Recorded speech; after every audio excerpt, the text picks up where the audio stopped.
RCF.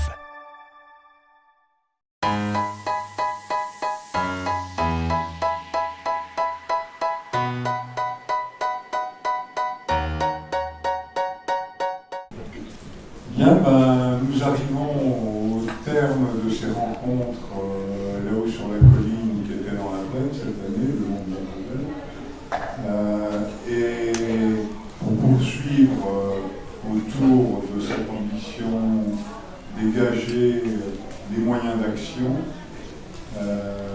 l'objectif de ce débat est de se projeter un peu. On agit et à partir des expériences de tous les intervenants, on va essayer de repérer des voies et des moyens pour réenchanter le monde. Alors il ne s'agit pas d'une énième théorie ou d'un énième débat théorique sur la question du pouvoir d'agir. On a postulé que nous avons les moyens de changer le monde. C'est affaire de volonté, de circonstance, c'est sûr. Mais en tous les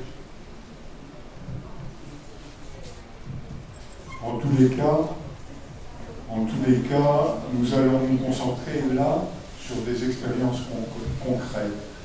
Et je vais demander à chacun des intervenants de s'exprimer à la fois sur des expériences concrètes, ce qui est le but de cette rencontre, mais aussi de dire, comme on dit aujourd'hui, d'où il part, c'est-à-dire quelle est sa compétence, ses engagements, etc., qui lui permettent de développer des points de vue que je sais intéressants sur les voies et les moyens pour réenchanter le monde.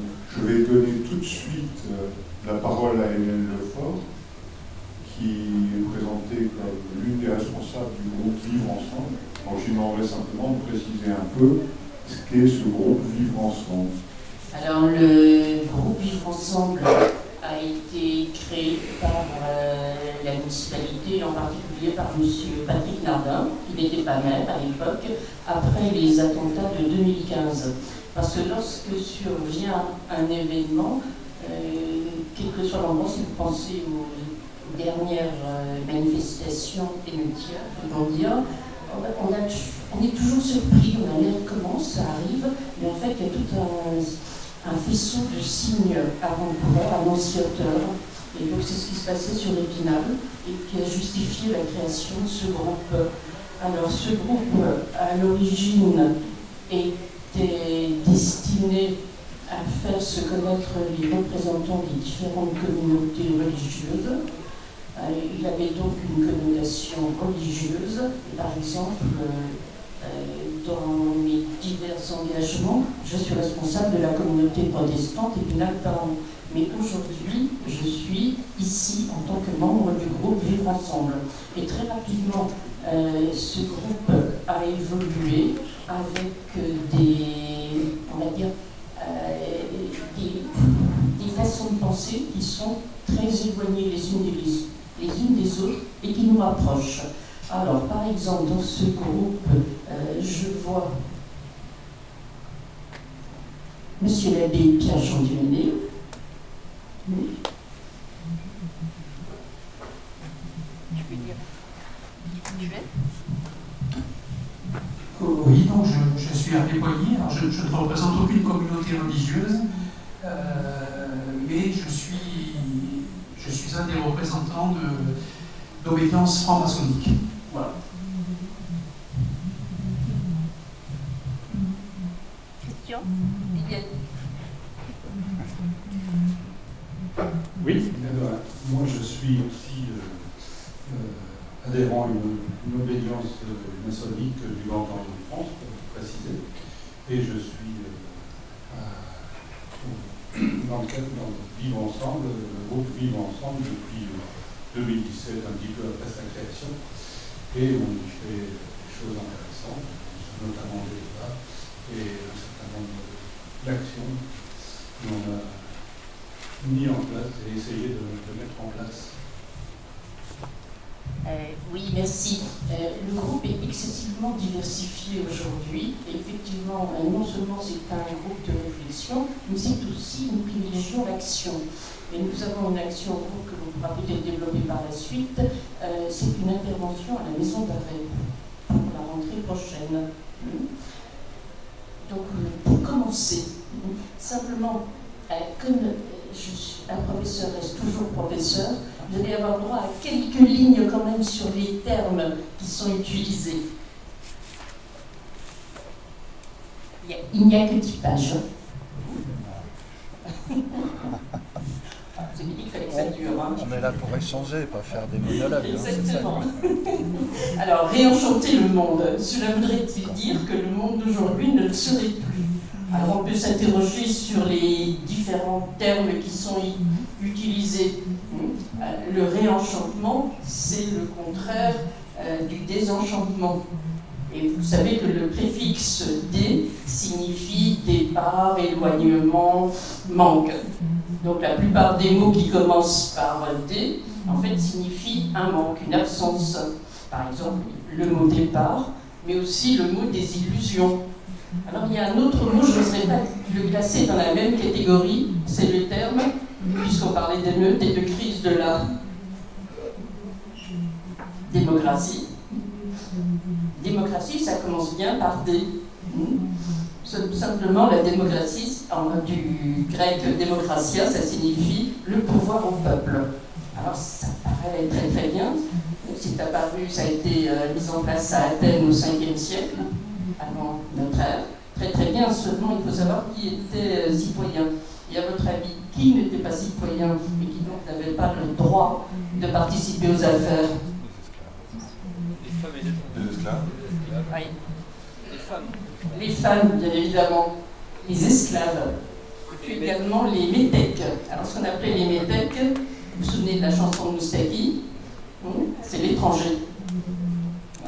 Donc, en fait, une personne sur 10 en âge d'être citoyen était citoyen seulement. Et par la suite, à un moment donné aussi, un des gouvernements postérieurs s'est dit, mince, là on commence à avoir beaucoup trop de citoyens, beaucoup trop de gens qui votent, alors ils ont un peu éliminé certaines catégories, restreint les conditions, etc. Alors, il s'agit donc de réenchanter le monde. Que veut dire le terme enchantement? Alors, si on voit l'adjectif être enchanté, je suis évidemment enchantée d'être avec vous. Donc, c'est une explication assez simpliste pour le moment. Qu'est-ce que c'est qu'un enchantement? Un rêve. Alors là, on va parler effectivement de Martin Luther King, j'ai fait un rêve, c'est vrai. Un émerveillement. Un émerveillement. Le bonheur. Une emprise par un intervenant extérieur. Exactement. L'emprise par un intervenant extérieur, c'est aussi une forme d'emprise, effectivement. Ce sont les sorts. Et par exemple, vous pensez à la nymphe Calypso qui a retenu Ulysse, ou encore à la fée Mélusine. Que faisait la fée Mélusine? Eh bien, elle enfermait ses amants infidèles dans le val de non-retour. Et quand on dit qu'on peut être, c'est-à-dire qu'on peut être ensorcelé, enchanté, mais si on est par des sorts, on peut l'être aussi par la religion. Il ne faut pas l'oublier. Et à l'inverse, on va dire le désenchantement. Alors vous savez que cette notion, pour ceux qui l'ont étudiée, a été utilisée pour la première fois en 1904 par Max Weber dans son livre sur l'éthique du protestantisme. Mais qu'est-ce que ça signifie en fait tout simplement? C'est qu'à partir du moment où les sociétés se sont industrialisées, où la science a pu tout expliquer, eh bien, la nature, par exemple, a été désacralisée. Nous avons perdu de vue le sacré, le mystérieux, etc.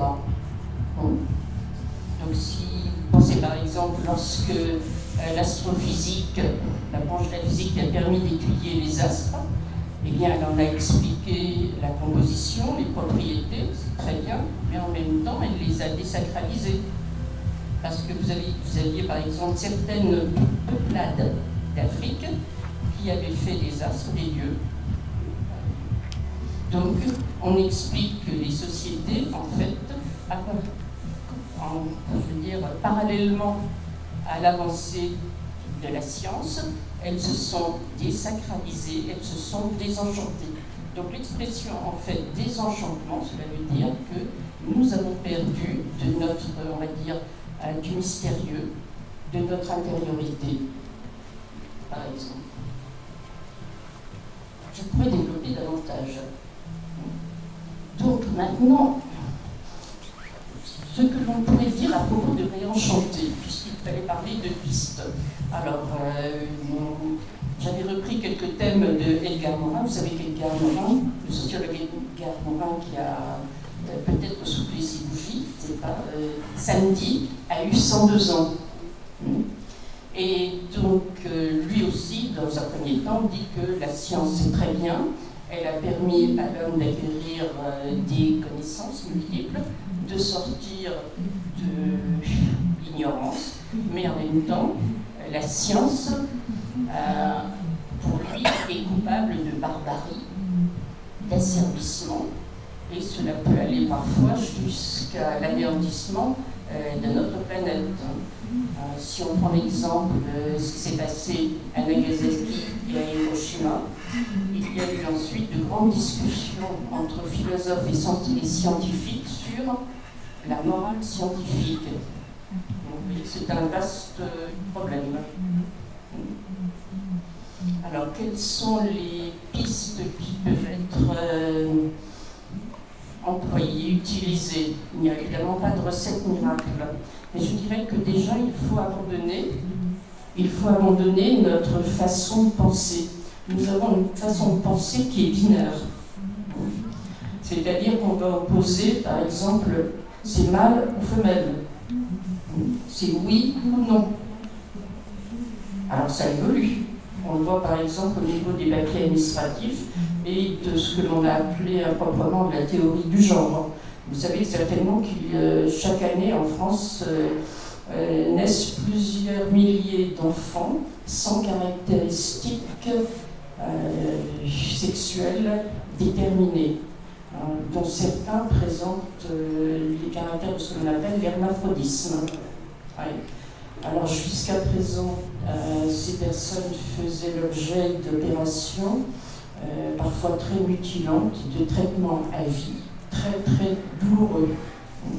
Aujourd'hui, il y a la possibilité de dire non à ces traitements. Et donc, vous voyez sur les papiers administratifs, auparavant, on voyait masculin, féminin, et maintenant, on met autre. C'est un problème. C'est tenir compte d'une partie de la population, c'est renoncer à ce système. Alors, par exemple, je vous montre ça. Nous avons tous étudié la théorie des ensembles. Alors, je vais commencer par simple. Théorie binaire. A a des relations avec B, B a des relations avec A. On peut même aller jusqu'à introduire une tierce personne, C, ça va encore. On peut calculer.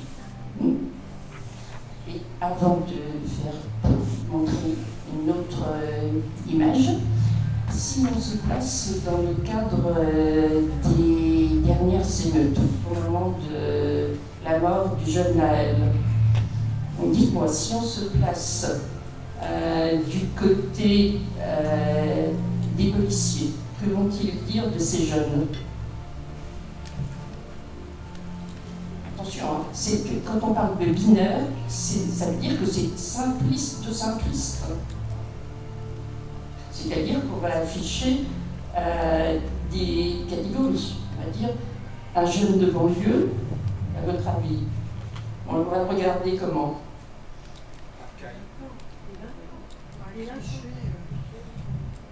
Charline, tu veux parler? Non, je dis délinquant, quoi. Voilà.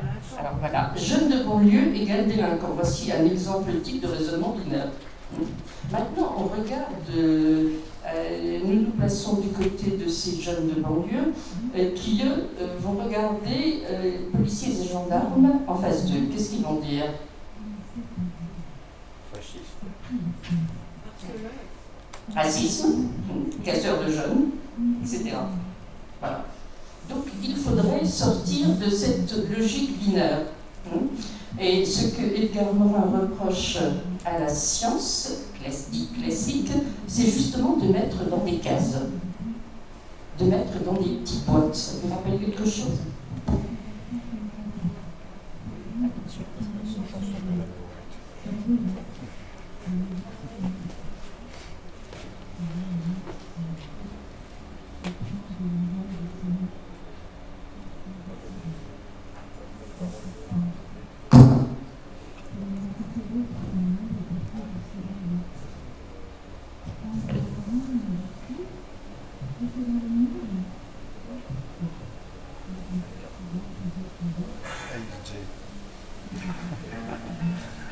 Vous avez trop marre, là.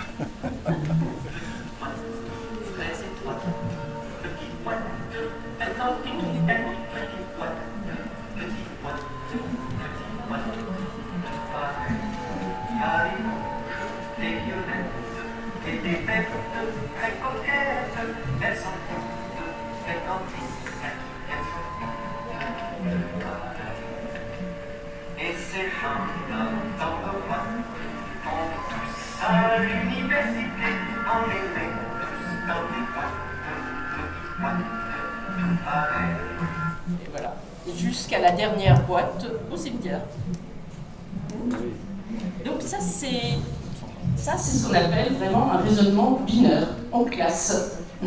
Et si vous pensez au discours de la méthode de Descartes qui avait été publié en 1637, c'est la même chose. On essaie à cette époque, et pendant très longtemps et encore aujourd'hui, on essaie d'ordonner, on essaie d'expliquer les phénomènes. Et vous avez le philosophe Auguste Comte qui expliquait que les hommes avaient poursuivi ce chemin d'analyse. En première étape, quand on ne sait pas, eh bien, on trouve un Dieu. On dit qu'il y a un Dieu quelque part. Deuxième étape, la réflexion a commencé à s'affiner. On passe à ce moment-là au stade de la philosophie. On réfléchit. Et puis, la troisième étape, eh bien, c'est la science d'aujourd'hui qui peut tout expliquer. Et qui explique. Voilà. Et donc, Edgar Morin est qualifié de théoricien du complexe. Lui voit une complexité dans tout. Il faut pas si on reprend ces jeunes et en face de les policiers, c'est trop simpliste. Il y a plein de facteurs. Les facteurs sont multifactoriels. Mais il faut réfléchir. Et c'est là où nous devons repenser aux ensembles. Ça ira mieux. Attends. Regardez, comme c'était beau. Ça, c'est l'explication avec les Shadocks. Donc, vous voyez, on peut multiplier les interactions. Et il faut penser à ces interactions. Alors, que faire? Alors, il y a plusieurs pistes.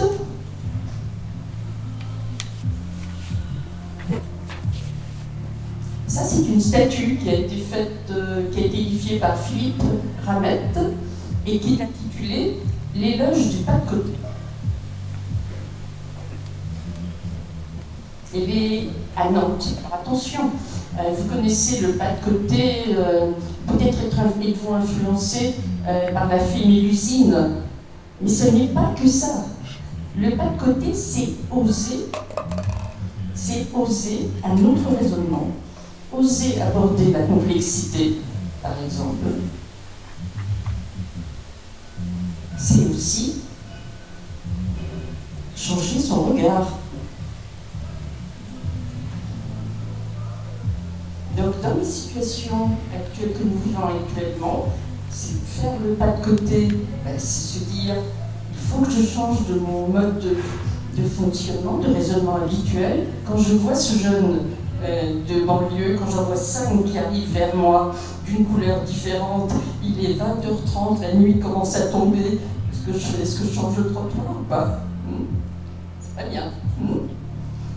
Et donc il faut oser aborder la complexité, changer notre regard sur eux et se dire que là, il y a plein de choses à expliquer auxquelles il faut réfléchir.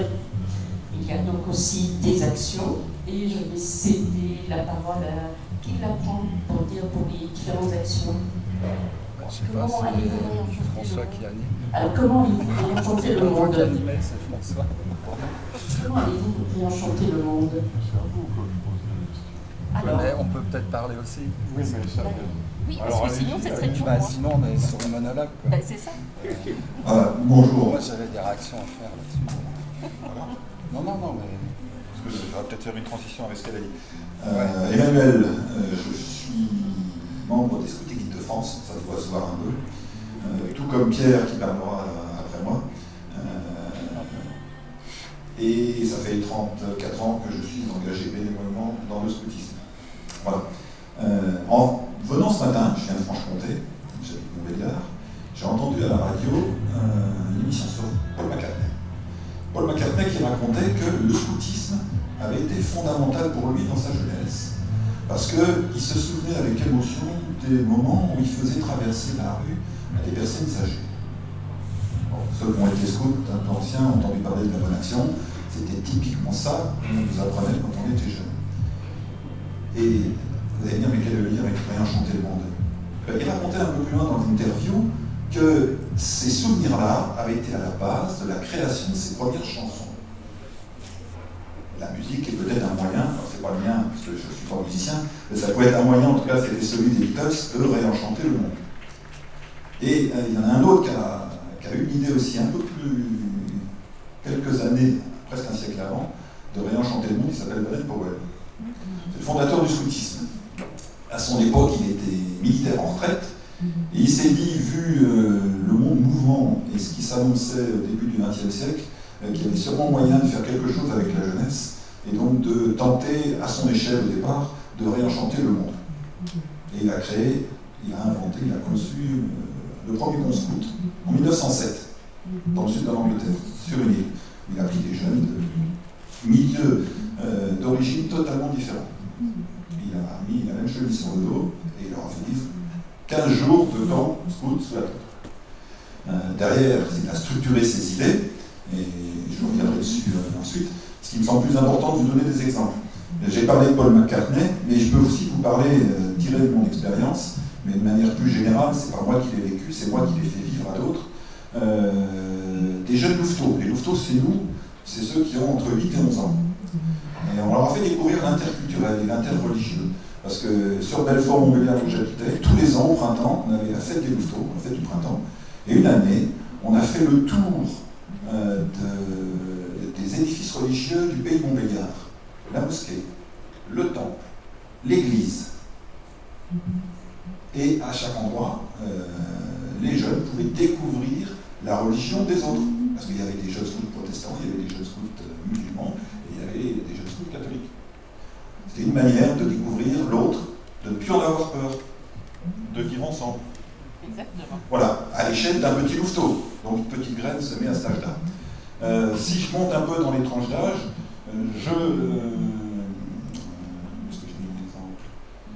j'ai des scouts et des guides, donc les 11-14 ans, à qui on a donné l'habitude d'aller s'occuper de personnes âgées. Et on a tissé des liens avec une sorte de protocole moral, avec une maison de retraite de Montbéliard, où tous les ans à l'époque de Noël, nos jeunes, ils allaient emmener, distribuer un goûter, des gâteaux qu'ils avaient fait, leur maman avait fait avec eux, à ces personnes âgées. Donc l'intergénérationnel, sans doute une manière aussi de réenchanter un peu le monde, à l'échelle de préadolescents.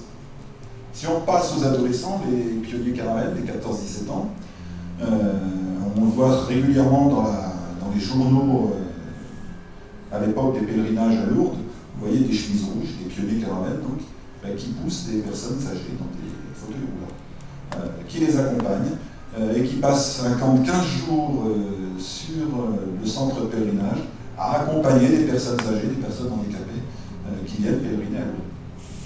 On est toujours dans l'intergénérationnel, mais on est aussi dans la notion de service, en allant aider des personnes qui en ont besoin sur un site de pèlerinage. Et puis si on prend la branche aînée, ce qu'on appelle les compagnons chez nous, les 17-21 ans, quand j'étais moi responsable régional en Franche-Comté, j'ai signé et j'ai validé un départ d'un camp à l'étranger pour des compagnons qui avaient récupéré auprès de la mairie de leur ville les jeux extérieurs qui n'étaient plus aux normes françaises, les ont fait empaqueter, envoyer en Inde, sont allés en lien avec une association locale rejoindre les jeux sur place, les installer et aider à construire une école. Là, on était dans de la solidarité internationale, une manière, à notre échelle, nous, du scoutisme, de réenchanter le monde. Voilà, ces 4 exemples, enfin 5 avec Paul McCartney, tirés d'expériences de scout que j'ai pu accompagner, sauf McCartney, sauf pour la musique, pour vous dire que, après on pourra revenir sur quelques éléments du scoutisme qui font que c'est important pour nous, et qu'on est peut-être un des mouvements qui peut permettre de réenchanter le monde par ce qu'il essaie de pratiquer, de faire avec les enfants et de mettre en avant. Et pour d'autres exemples concrets, je crois que Pierre pourra témoigner. Avec Claude Vautrin, alors journaliste, écrivain et ami depuis très longtemps. Et ancien scout. Comme nous tous, ou à peu près. Où j'ai pas appris à aller dans une maison de retraite, mais on m'a lancé dans la nature en pleine nuit alors que j'avais 12 ans et j'ai dû survivre. Et donc ce rapport à la nature a été pour moi un peu déclencheur d'une vie. Quand on parle de réenchanter le monde, ça veut dire qu'il serait désenchanté.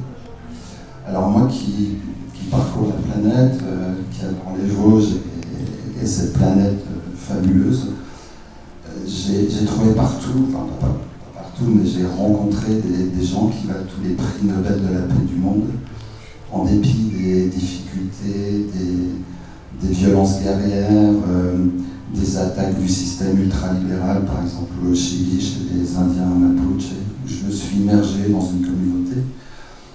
Et je me dis que le monde, il n'est pas si désenchanté que ça. C'est-à-dire, il y a encore des lieux enchanteurs, des gens qui portent des valeurs. Et c'est la première réflexion qui me vient à l'esprit, c'est comment mettre en forme, en action, les valeurs qui sont les nôtres. Soit parce qu'on nous les a enseignées à travers des engagements comme le scouting ou d'autres. Je vois qu'il y a des francs-maçons ici, la franc-maçonnerie aussi travaille sur des valeurs. Je m'étonne d'ailleurs que Vivre Ensemble, c'est une petite réflexion de Spinalien, associe les religions établies, c'est-à-dire on visite une église, un temple protestant, maçonnique, etc. Mais on ne va pas dans la forêt toute proche, qui est quand même un lieu magique. Et moi, je me revendique comme animiste, et je suis un peu mis de côté dans cet engagement de vivre ensemble. Mais ça, je l'ai déjà signalé, et c'est pas corrigé depuis quelques années. Mais bon, c'est juste un petit regard de citoyen. Parce qu'au fond, l'idée du réenchantement, ce serait de dire que chacun trouve sa propre liberté dans ce monde. Que tous les citoyens du monde trouvent cette liberté. Donc il faut travailler à ça. Moi, c'est ce qui guide ma vie, c'est-à-dire je ne peux pas fonctionner sans faire ce fameux pas de côté par rapport au système, notamment au système médiatique. J'ai d'ailleurs écrit, pour ceux que ça intéresse, un livre qui s'appelle Grand Reporter, le pas de côté. Donc ça résonne par rapport à ce que vous avez dit. Faire le pas de côté, c'est changer l'angle de vue, c'est regarder le monde différemment, hors du système qui s'attaque aux faits bruts, qui nie la complexité du monde et de l'humanité. Donc réenchanter le monde, c'est prendre en effet, comme le dit le philosophe, c'est prendre en compte cette complexité. Ne pas résumer aux faits bruts, inscrire le cheminement d'une vie, d'une société, d'une communauté dans une histoire. C'est-à-dire, c'est pas regarder juste une émeute, c'est essayer de comprendre pourquoi le temps, l'époque, aboutit à ce genre de dérèglement. Donc on a tous une responsabilité, et le mot responsabilité, c'est apporter une réponse à une problématique. C'est la même racine, réponse, responsabilité. Donc réenchanter le monde, c'est ça, c'est se mettre en responsabilité par rapport à ce qui nous entoure, c'est se mettre en mouvement, c'est trouver ses libertés. Et c'est regarder, alors on est ici dans une logique de... Le thème c'était l'apprentissage. Moi je pense que les apprentissages, on en vit toute notre vie, quoi. Moi le dernier en date c'est justement cette immersion dans une communauté mapuche au Chili, où j'étais allé faire des grands reportages parce qu'ils sont vraiment laminés. Vous avez une entreprise qui arrive, qui coupe une cascade sacrée de 200 mètres de haut, qui est un lieu sacré pour les animistes que sont les Mapuches, qui fait de l'électricité, qui l'exporte à 1000 km. Et vous savez quelle est l'entreprise qui fait ça? C'est Suez Environnement. Donc ça nous concerne, c'est le village planétaire. Comme Nestlé fait ça à Vittel, par exemple. C'est un peu la même logique. Donc tout ça, c'est important. Et moi, les Mapuches, et je vais terminer là-dessus, m'ont beaucoup apporté par rapport aux problématiques dont on parle. Nous, dans notre religion, celui qui sauve le monde, c'est un mec, c'est Noé, qui construit un bateau, qui enlève les animaux et tout. Et bien, dans la légende Mapuche, quand il y a le déluge, le combat entre la montagne et l'eau, les esprits de la montagne et de l'eau, tout est détruit, mais génère tellement de beauté, parce que c'est un pays magnifique. Les lacs, les lagunes, les volcans, qui sont leurs pyramides, les forêts grandioses, qui sont leurs cathédrales. Qu'est-ce qui se passe? Il y a 4 survivants. Un couple d'anciens et un couple de jeunes. Le couple d'anciens, il est là pour transmettre. Le mot transmission, c'est important. Et le couple de jeunes, il est là pour continuer à créer, à vivre, à développer l'harmonie. Et quand il y a un problème chez eux, ils ne se réfèrent pas à un sachant, ils se réunissent en cercle. Tiens, en demi-cercle, comme ça, ou en rond. Les femmes, les hommes, les jeunes, les vieux, intergénérationnels, c'est sûr. Et ils ouvrent le dialogue, et ils trouvent des solutions, et ils apportent une réponse. Donc on a beaucoup à apprendre de ces gens qui sont les gardiens du temple, de la nature, qui sont en combat, parce que c'est un vrai combat de lutter contre l'ultralibéralisme aujourd'hui. Et ça doit nous raisonner parce qu'on subit aussi les conséquences. Ça n'a rien de politique, hein, c'est une observation du monde. Et donc, garder le contact avec eux, ça me paraît important et ça peut être un élément de réenchantement. Merci Claude pour ce témoignage. Pierre, c'est à toi. Oui, moi je vais continuer sur ce qu'a dit mon camarade avant. Moi je suis assez d'accord avec lui, cette question de réenchanter le monde suppose qu'il était enchanté avant, et qu'il faut le réenchanter. Et ça me saoule de devoir toujours se dire c'était mieux avant, on peut faire mieux, on peut réenchanter, alors que tout est une question de lunettes, comprendre. Dites un pas en avant, un pas de côté, et je pense qu'il y a plein de choses qui sont chantantes, qui sont chouettes. Emmanuel en a dit chez les scouts, mon camarade juste avant on a dit dans d'autres sociétés, mais rien que le fait que, bien sûr Épinal on est ce festival, que sur d'autres lieux on puisse se rencontrer pareil, c'est quand même bien. Depuis vendredi je suis là, et on essaie de réenchanter le travail, on réenchante les outils numériques, c'est super, on se pose plein de questions, mais si on a la capacité de se poser ces questions, c'est quand même que le monde est plutôt chouette. Il y a quelques siècles, on n'aurait pas eu le temps, on n'aurait pas eu l'opportunité, et on n'aurait pas eu le savoir pour le faire. Maintenant, une fois qu'on a dit ça, on a tout dit et rien dit. Voilà. Donc, en effet, on est face à des gros défis. On a parlé des émeutes, on peut parler de la transition écologique, on peut parler des inégalités dans le monde, on peut parler de plein de choses. Mais si on prend ce prisme toujours de se dire c'était mieux avant, il y a plein de choses à faire, à recommencer, c'est compliqué. Si on prend le prisme par contre de valoriser les belles réussites, que ce soit de chez nous, d'ailleurs, on peut apprendre. Et là je peux vous inviter à aller lire Michel Serres, qui avait écrit C'était mieux avant, Petite Poussette, et qui est mort, qui est assez vieux, et je pense qu'il était des fois parfois un peu plus en avance que nous. Voilà. Après, pour parler des scouts, parce que c'est pour ça que je suis là, et bien les scouts, en effet, on essaye de penser à un monde un peu enchanté, puisque en fait, on va confier des responsabilités aux plus jeunes, ce que disait Emmanuel. Quand on a 17 ans, qu'on n'a pas encore le bac ni le permis de conduire, on va être en charge de s'occuper d'enfants. Et là, pour vous donner un chiffre, il y a environ 200-300 bénévoles qui, pour la grande majorité, partent dès ce week-end pour s'occuper d'environ 700 enfants en Lorraine, en tout cas Meurthe-et-Moselle et Vosges. Et je pense que ça, c'est quelque chose qui est enchantant, qui donne envie de célébrer, que la jeunesse se mobilise en tant que bénévole et que justement on puisse avoir une éducation à la sobriété, une éducation à la vie en collectivité, une éducation aussi à la vie en équipe, une éducation à des choses purement théoriques et opérationnelles comme lire une carte, mais qui peuvent paraître très essentielles, parce que c'est forger des savoir-faire. Et c'est ça le scoutisme. Et c'est en ça que je suis assez d'accord avec le camarade avant moi, parce que c'est se dire, en fait, au scout, j'ai le droit de ne pas savoir, qu'on soit adulte ou enfant, et l'enfant en face de moi a le droit de savoir et peut me le transmettre. Par exemple, je peux vous donner une anecdote, je ne sais pas faire de nœud. Voilà, ça fait 20 ans que je suis au scout, je ne sais pas faire un nœud. C'est pour ça que je suis là à faire des conférences et pas en train de camper.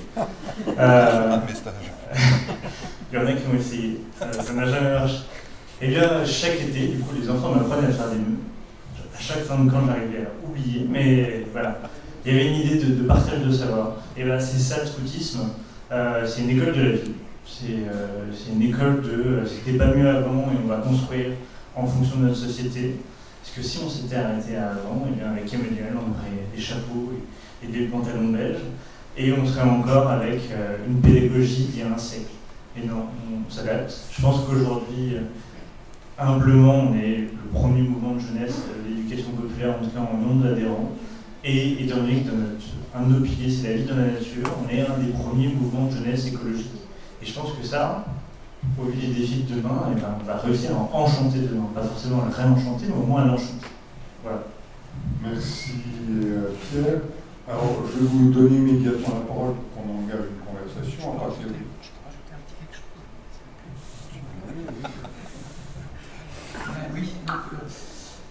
Oui, je vais être très bref, rassurez-vous.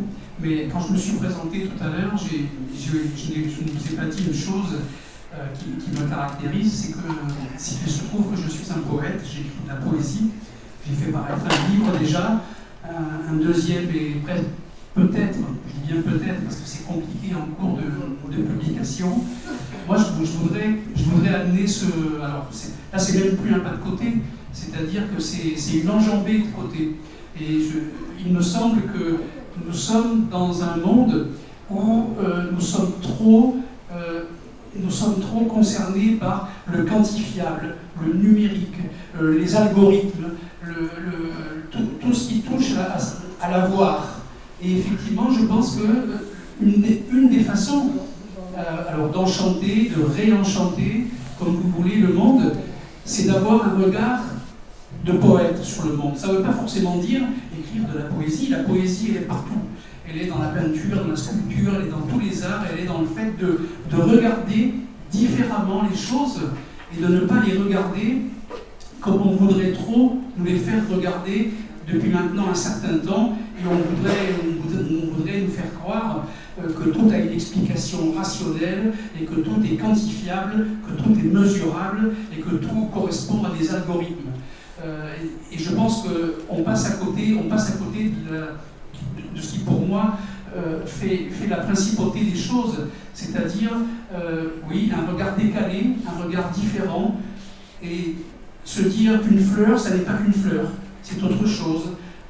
Moi, en écoutant les prédécesseurs tout à l'heure, je réfléchissais, et il ne me venait pas, mais peut-être que vous allez me contredire, mais en tout cas, à ma connaissance, je ne connais pas de poète qui soit violent, qui soit dictatorial, qui soit tyrannique, qui soit... J'en connais pas, encore une fois, à ma connaissance, vous allez peut-être me contredire, hein, mais j'en connais quand même quelques-uns, j'en ai quand même lu pas mal. Il y en a qui sont un peu, comment pourrais-je dire, maintenant on pourrait dire un peu, il y en a qui ont été taxés de fous, il y en a qui ont été taxés de drogués, d'ivrognes, de ce que vous voulez, mais je ne connais pas de poètes scélérats, de poètes bandits, de poètes qui veulent détruire autrui. J'en connais pas. Hervé, juste un petit mot, il se trouve que j'ai fait des reportages de guerre notamment en Yougoslavie, et un grand poète serbe est devenu chef de guerre. Bon, ben voilà, donc c'est pour ça que j'ai dit... Et un sacré voyou en plus. C'est pour ça que j'ai dit à ma connaissance, Oui, mais voilà. je pense que c'est pas le plus répandu quand même. Et en règle générale, voilà, moi je vous propose, et je vais m'arrêter là, j'espère avoir été court, je vous propose la poésie, un regard différent sur le monde, un regard poétique pour réenchanter le monde. Voilà. Bien, je pense que la vérité, la bonté n'appartient à aucune catégorie professionnelle, pas plus aux poètes qu'aux autres. Je ne vais pas citer les poètes serbes, mais je connais un poète russe, Limonov, qui est mort maintenant, mais qui était une brute patentée, bien que poète. Et donc, il n'y a pas de profession qui promet l'innocence ou la pureté initiale. Je voudrais revenir à la remarque qui a été faite tout à l'heure. Quand on posait la question comment réenchanter le monde, c'était surtout pas dans l'esprit de ceux qui ont conçu cette question la marque d'une nostalgie. C'était simplement, c'était pas un regard vers le passé, et aucun ne postulait que le monde d'avant était mieux. Mais la question a été différente. C'était comment ne pas bénir l'ordre du monde. C'est-à-dire comment ne pas se satisfaire de l'ordre du monde. Et pour ça, il faut déconstruire pour reconstruire. Et le pas de côté que vous avez évoqué, c'est une très très belle image.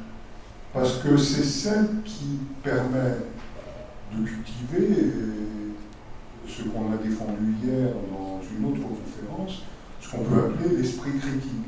C'est-à-dire activer sa raison, mettre à distance ses émotions spontanées pour essayer de construire quelque chose de raisonnable et qui permette à la collectivité, à chacun et à l'ensemble des groupes humains d'avancer. Et je pense que cette idée est extrêmement importante. Il faut, je pense, et c'était un peu ce qu'il y avait derrière l'idée d'esprit critique qui parcourait ces rencontres, cette capacité à ne pas être comme des veaux devant l'ordre du monde en disant tout va bien. Et hier, on a eu des débats assez vifs sur comment est-ce qu'on activait notre intelligence pour déconstruire ce qui nous semble intolérable. Je ne vais pas faire la liste ici, mais enfin, la liste est quand même assez importante. Je voulais vous remercier tous, et vous y compris, de vos témoignages. Bon, c'était très intéressant. Mais je pense que ce débat gagnera en sens et en portée en accueillant vos questions et vos réactions. Donc on va faire circuler un micro là, et puis allez-y. Qui souhaite?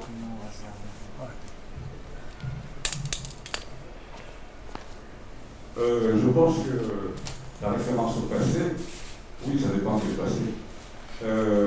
Herder disait que la poésie était la langue originelle de l'humanité, et que, d'une certaine façon, il se référait donc à un âge d'or, mythique ou réel, où la nature n'était pas désenchantée, et où, et là, je parle personnellement, moi j'étais personnellement catholique, je voulais être prêtre, ce qui va séparer de la religion chrétienne, c'est précisément j'ai trouvé d'autres dimensions ailleurs, c'est le fait du désenchantement de la nature, d'un certain éloignement.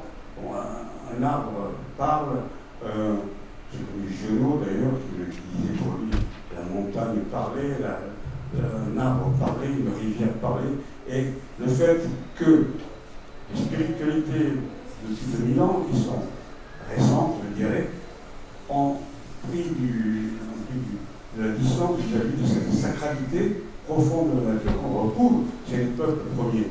Et ça, je dirais que oui, le passé quand même, du passé ne faisons table rase.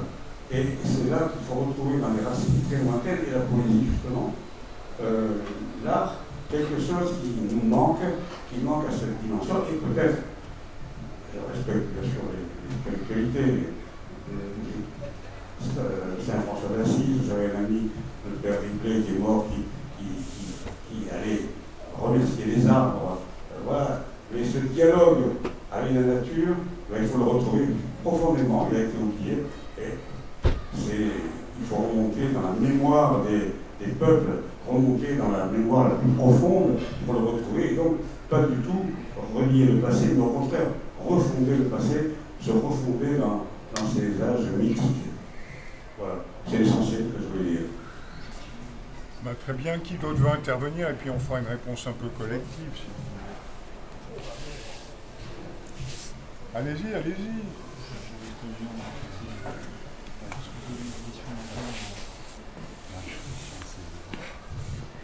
Je reviens au récit de la Genèse. Dans le mythe de la création, Dieu demande à l'homme, au premier rang, de nommer les animaux, en le faisant de cette façon-là co-créateur. Et là, je trouve que poésie et science ont un terrain commun. Les choses n'existent pour nous que quand elles ont un nom. Et la preuve, quand on détruit la forêt brésilienne, parce que pour les gens qui sont dans l'exploitation, ça ne représente rien, ça n'a pas de nom, ceux qui sont en train de détruire pour eux. Et la poésie, pareil, c'est d'abord une nomination. Et les mots justes, la citation de Camus, je ne la sais plus exactement, mais ne pas donner le mot juste et monter le malheur du monde. Voilà, moi, c'est des terrains qui me semblent très, très intéressants à aborder.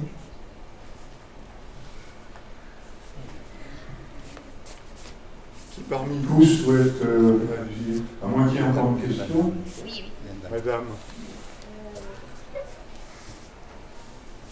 Ce n'est pas une question, c'est une remarque.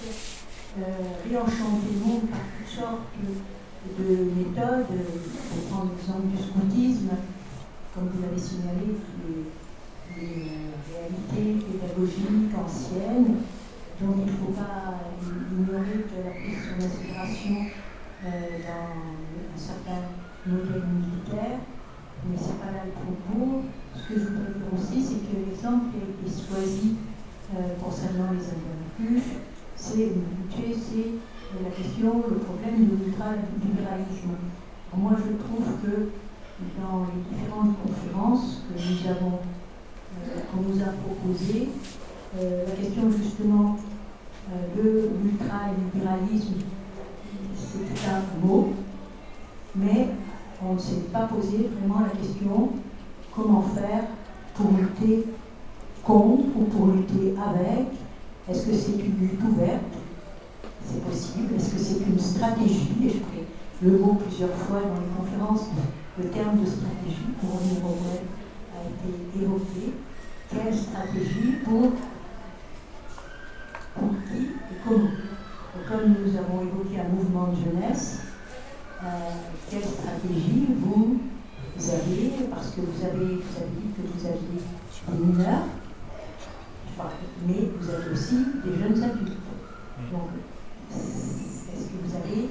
Alors, je pose la question à des responsables de jeunesse, parce que c'est la même question qui se pose à l'ensemble des adultes qui sont tous jeunes.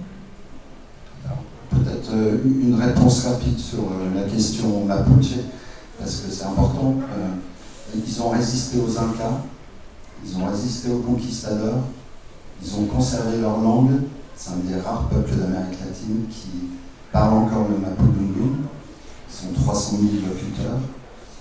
Ils ont résisté difficilement aux colons qui a avancé avec des bandes armées au moment de l'indépendance, fin du 19e.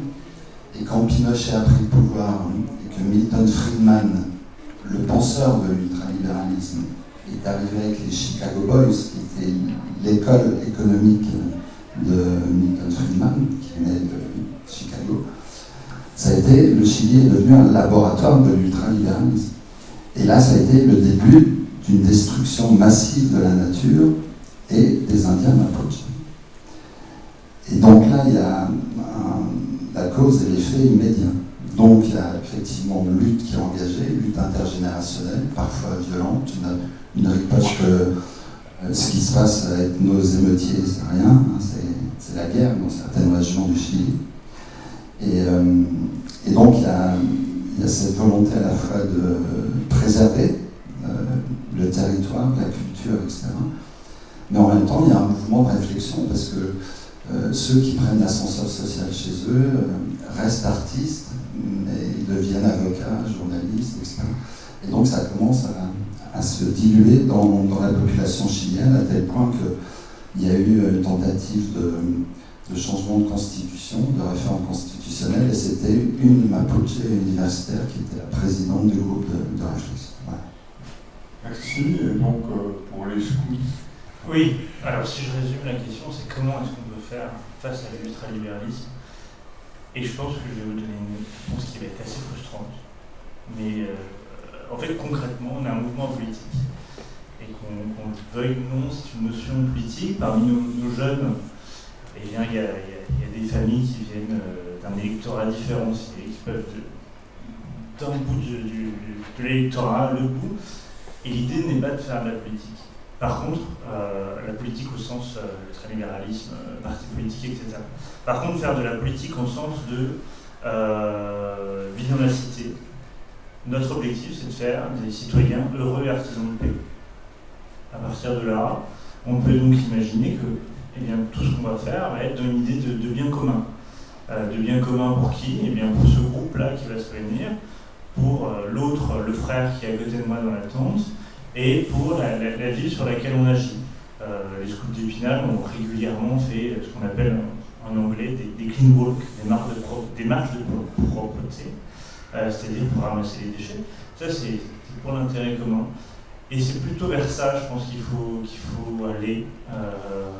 Je pense que l'éducation politique est affaire personnelle. Je pense qu'on est dans une époque où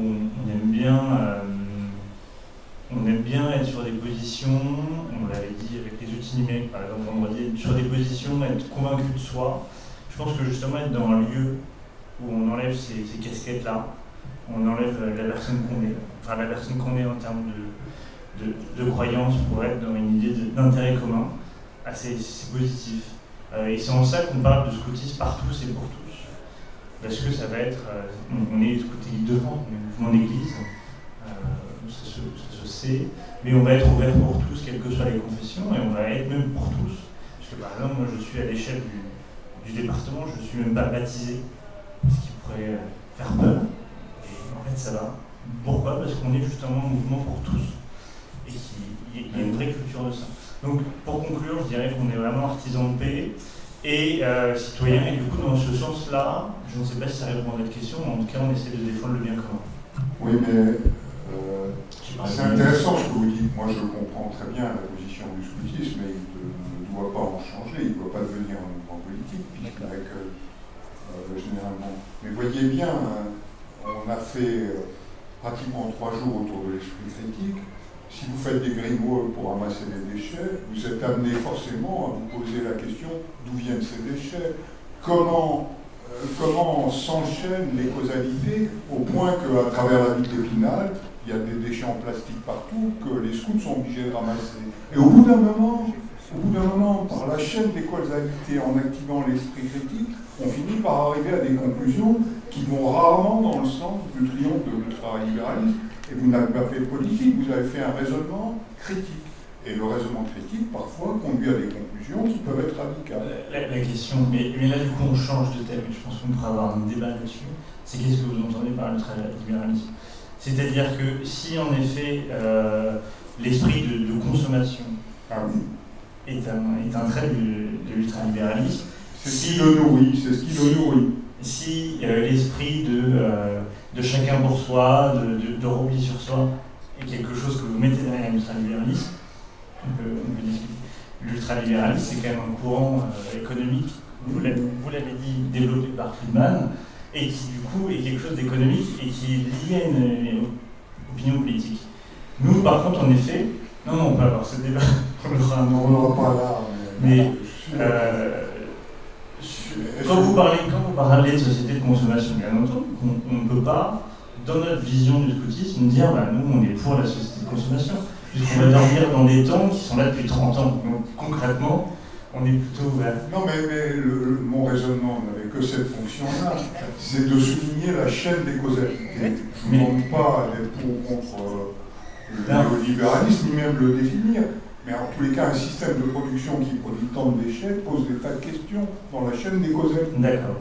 Mais du coup, pour en revenir sur, pour vous donner un acte, une action, à nouveau, je vais prendre le cas des spinaliens, puisqu'on est en terre spinalienne. L'année dernière, les 14-17 ans ont fait une action vers les migrants. On en parlait juste avant.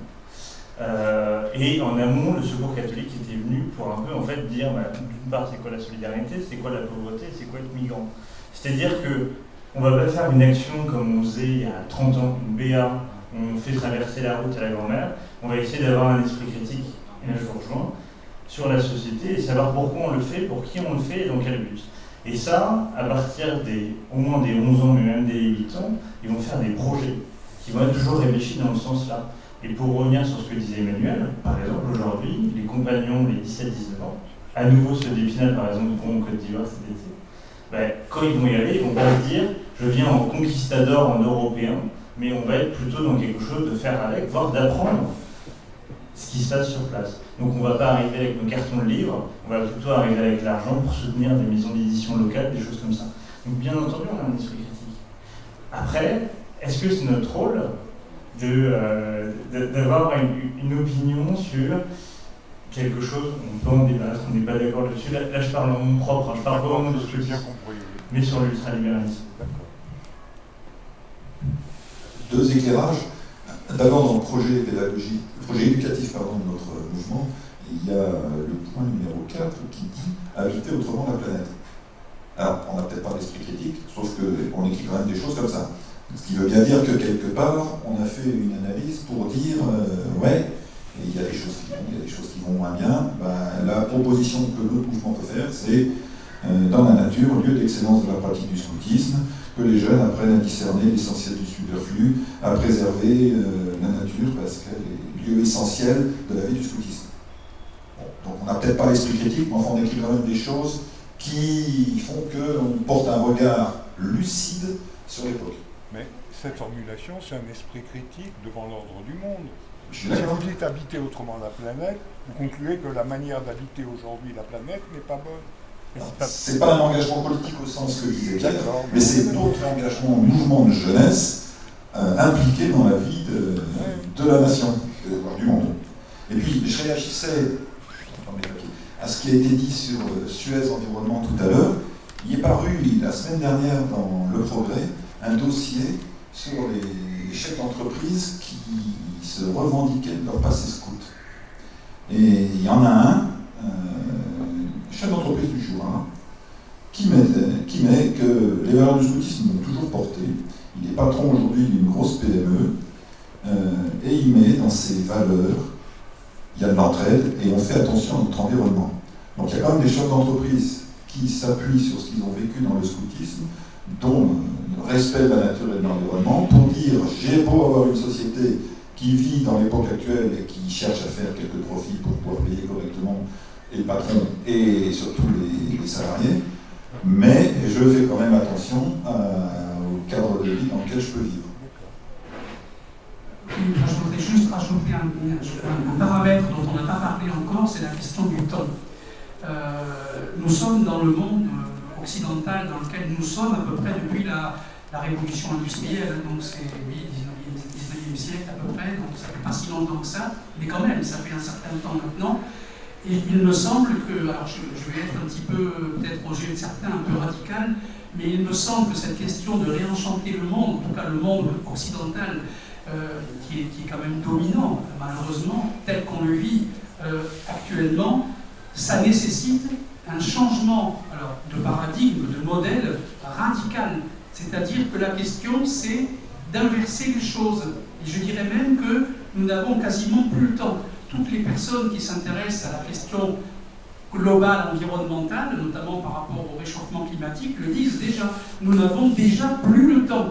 Et en fait, quand je vois la lenteur avec laquelle certains changements s'opèrent, mais je me dis que je ne sais pas dans quel monde vivront nos enfants. Enfin, moi j'ai 62 ans, bon, voilà, mais mes enfants qui en ont 30, 35, je ne sais pas du tout dans quel monde ils... Et si nous ne changeons pas ce rapport à la consommation, ce rapport à l'avoir, ce rapport à l'accumulation de biens, nous ne pourrons pas réenchanter le monde. Moi, je vous le dis comme je le pense. Vous allez peut-être me taxer de pessimiste, pour le coup, c'est plus le poète qui parle, hein, vous allez peut-être me taxer de pessimiste, mais si nous continuons comme actuellement, la question du réenchantement du monde ne se posera même pas, puisque nous allons tous, ce monde va s'écrouler. Il est déjà en train de s'écrouler. Juste un petit mot. Qu'on ne prenne pas sur quand je montre du doigt l'ultralibéralisme, je crois dans les entrepreneurs. J'ai même écrit un livre qui s'appelle Entrepreneurs en mouvement, et qui sont des patrons génies, qui ont une vision sociale, environnementale, etc. Je montre du doigt parce qu'il y a une des caractéristiques de l'ultralibéralisme, c'est quand même l'oligarchie dominante.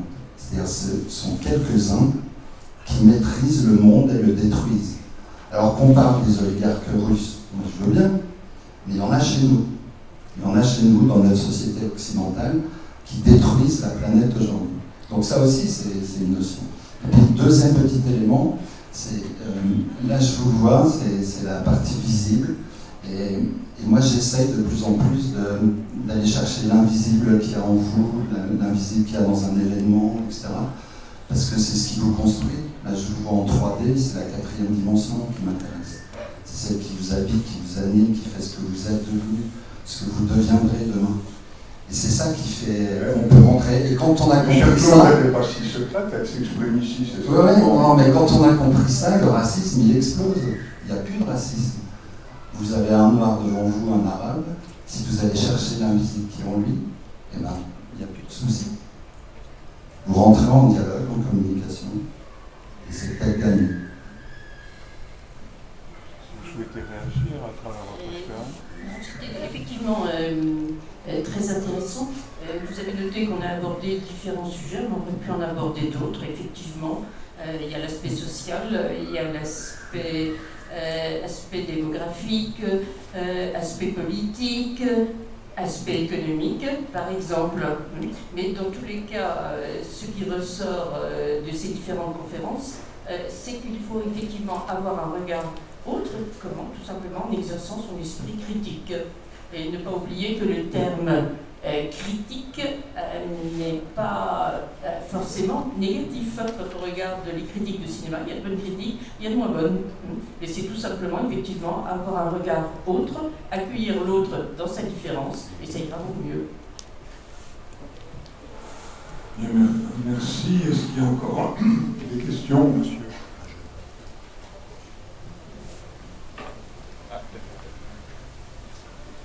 Oui, alors j'ai une question un peu bête, mais comment est-ce que vous définiriez un monde enchanté? C'est-à-dire qu'on veut enchanter, mais comment on saura qu'on est revenu à quelque chose qui est enchanté? Est-ce que finalement ce monde enchanté a déjà existé? Est-ce qu'il n'était pas juste différent? On a parlé des avancées par exemple sur le genre, sur les cartes d'identité, des choses comme ça. Et ça me faisait aussi penser au mythe de l'âge d'or. Avant c'était mieux, mais est-ce que nous on n'est pas en train de plaquer quelque chose qu'on a vécu, ou qu'on espère qui a existé, dont on espère qu'il a existé, finalement avec notre vision d'aujourd'hui, un peu comme quand Cicéron disait quand même les jeunes de maintenant, et il a vraiment écrit, ils respectent rien, ils ne travaillent pas, ils ne vont pas à l'école, enfin, il y a un peu ce côté-là. Est-ce qu'on peut l'atteindre, ou est-ce que c'est juste différent et il faut qu'on fasse des critères pour dire là c'est bien, là c'est plus embêtant, et juste Du coup, pour moi, un monde enchanté, c'est un monde justement où il y a de la rencontre. Là, on débat de l'ultralibéralisme, c'est quand même très riche. On apprend de chacun et on va aller justement avec des personnes qui ne sont pas forcément convaincues. Et je pense que c'est vraiment un travail qu'on doit faire nous chez les Scouts de France. Parce que quand on prend nos chiffres sur 54-88, globalement en fonction des critères de la CAF, on a essentiellement des familles qui ont des ressources, en majorité. Alors que même si on revient dans les centres du scoutisme, c'était des gamins qui venaient de quartiers populaires, etc. Et on doit être dans ces endroits-là. Je vais prendre le cas des Vosges. Il y a une vingtaine d'années, il y avait 8 groupes dans les Vosges, répartis sur le territoire. Aujourd'hui, il n'y en a plus que 4. Essentiellement sur le centre ou l'est vosgien. Vous prenez l'ouest vosgien, c'est dépourvu de scoutisme. C'est-à-dire que là, il y a des gamins, dans des endroits potentiellement dans des endroits où potentiellement il y a une densité qui est faible, et dans ces endroits de densité faible, eh bien, on n'a pas mis de moyens, parce que la campagne c'est compliqué, parce qu'il y a des perspectives complexes. Donc je pense que être enchanté, avec ma casquette de scout, c'est de permettre la rencontre de tous. Et la rencontre de tous, de tous milieux sociaux, de toute origine sociale, de toute origine géographique, de toute origine un peu de culture. Et puis, pour répondre à votre question, je dirais que non, on a toujours dit avant c'est mieux. Non, pas du tout. Si on regarde l'époque du Moyen-Âge, il était difficile de sortir le soir, hein, par exemple. Non. Simplement aujourd'hui, je dirais en reprenant ce que vous avez dit, certains d'entre vous, nous sommes au bord nous sommes au niveau d'un point de rupture. L'explosion approche. On parle d'explosion effectivement dans les banlieues. On parle, si on regarde la différence de niveau de vie qui hélas s'accroît, etc. Oui, en fait, il faut faire quelque chose. Comment? On est chacun à notre niveau, on peut faire quelque chose. Madame. Je voulais juste compléter, montrer un désaccord, mais on va se rejoindre. Le scoutisme appartient au mouvement d'éducation populaire en général.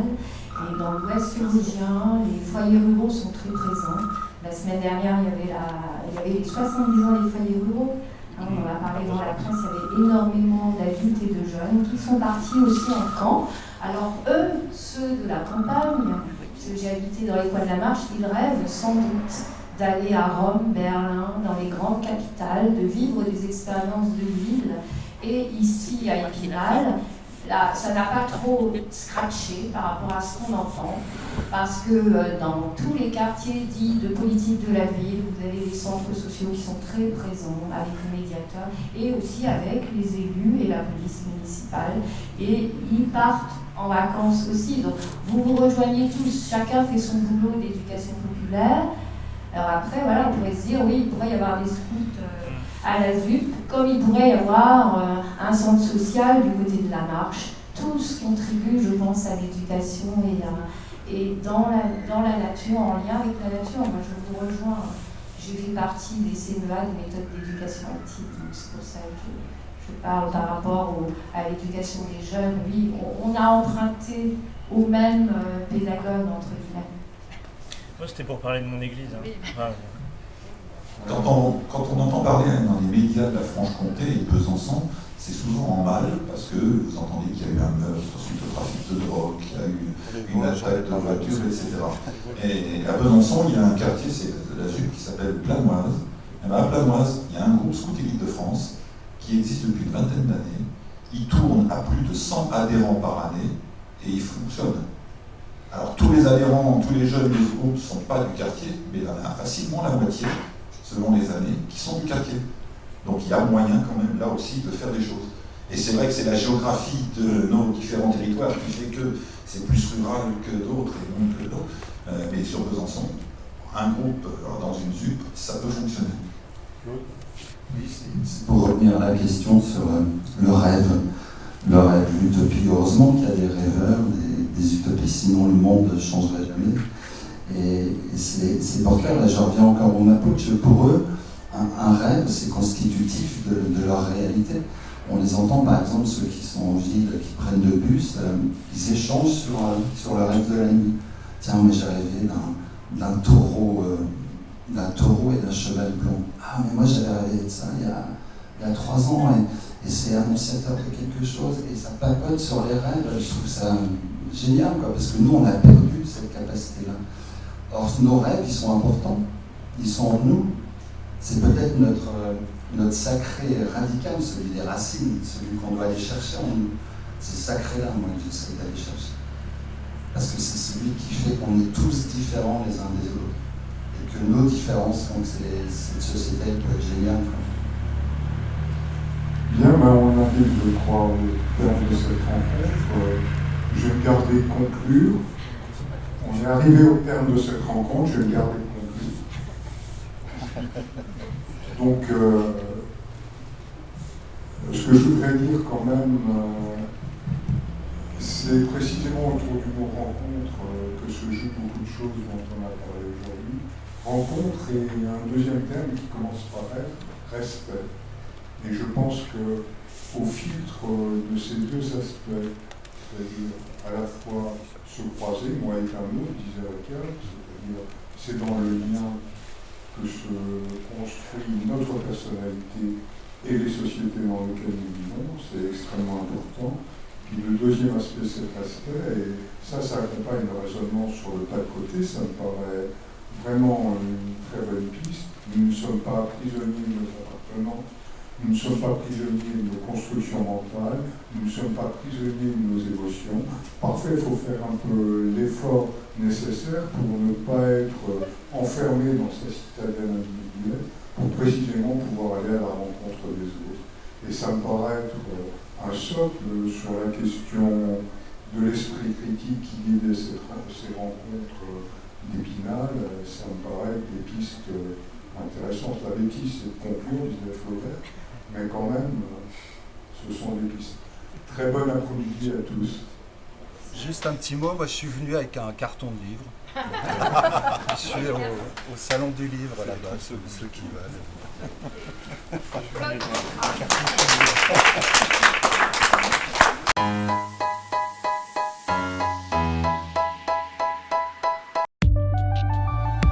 RCF